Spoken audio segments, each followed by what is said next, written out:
Welcome back to Life in 10. This is episode 155, and we are continuing in my new book, The Man in the Arena. We are on chapter 6, Who Strives Valiantly. What a cool word. It's a fun word to say, and it's got some power to it. It means to strive with courage and determination.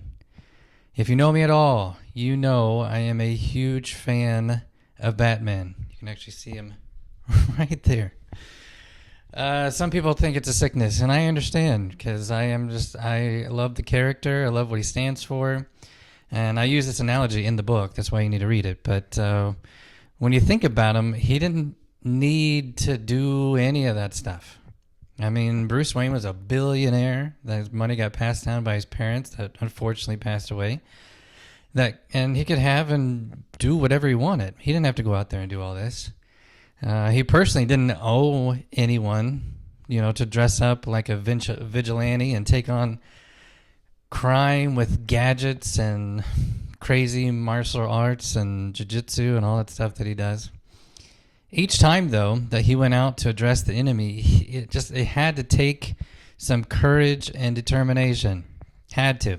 Now, I realize he's a fictional character, but I just want you to imagine for a minute being in that position.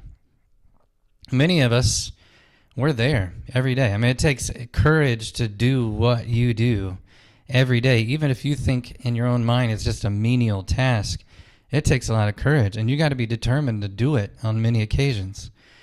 It takes courage to wake up every morning and attack life. And then, unfortunately, we know this. Not everyone does. Some just kind of float through life like a boat that has no sail. And they're just kind of going with whatever the waves want them to go. But others, no. I mean, you're determined to go after it. Even when you have no assurance that the situation you are facing is going to work out in your favor. I mean, it's bold to choose to stay in the arena.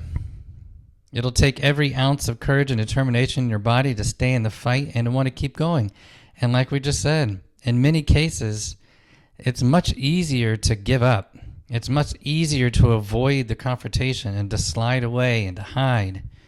But the credit belongs to the one who strives valiantly with courage.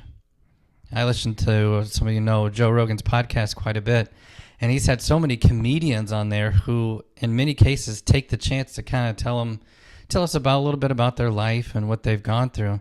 And I will tell you, almost all of them have a similar story. They threw themselves into this field of work, and they were determined to make it. I mean, not everybody makes it, as you know. I mean, they tell stories of when they were sleeping on friends' couches and barely had enough money to eat. Sometimes they didn't eat, but they were determined to make this thing work. And some of us, you've lived that. Whatever jobs, whatever things you've been going after, you were determined to make these things happen. And you might still be in that field where you're still trying to make something happen that it's that desire that's been pushing you. And you feel like it's your mission to accomplish it. And you're not going to let anything stand in the way. You are a valiant person. That's what it looks like. And that's the scary thing sometimes, though, is we can strive valiantly as much as we want. But a lot of times we are moving in a direction where there's just no certain outcome. You're not guaranteed to make it. You could pour yourself into a direction, give it your all, and still get to the end of it and it not work out. But it could also work out. You won't know unless you truly try. Here's 2 things I want to encourage you with. I want you to be the doer of deeds who strives valiantly. Don't be lukewarm, as Scripture calls it. Here's what the actual verse says. I know your deeds, that you are neither cold nor hot. I wish you were either one or the other. So because you are lukewarm, neither hot nor cold, I'm about to spit you out of my mouth. Those are some pretty intense words. It sounds strange that Scripture says it would rather you be cold than lukewarm, but the point is, make a decision. Lukewarm, non-courageous people, lack of determination, they're just disgusting people. Those kinds of people leave a bad taste in the mouth, and they're not producing anything that's really worth mentioning. Number 2 is, instead of being that, go all in. I mean, what do you have to lose? Find your passion, find your fight that is worth staying in the arena and battling for, and then just give it everything you've got. I don't know what that is for you, but maybe it's taking care of your family. If that's your mission, then just give it everything you have. That doesn't mean buy everything they could possibly desire, that kind of stuff. But it does mean showing them a compassion and a love that supersedes all that they can imagine in the human sense. If it's a job, give it all you got. I mean, you might as well, while you're there, work as if it's for God himself. But when you step into that arena, you know you are working for more than just yourself and just your own needs and desires. There's something bigger going on there. Whatever it is for you, if it's not either one of those, find that thing and then go get it. Go after it with every fiber in your being and don't rest until it's yours. I've said this a million times. On the podcast, I've said it, and I'm going to say it 1,000,001.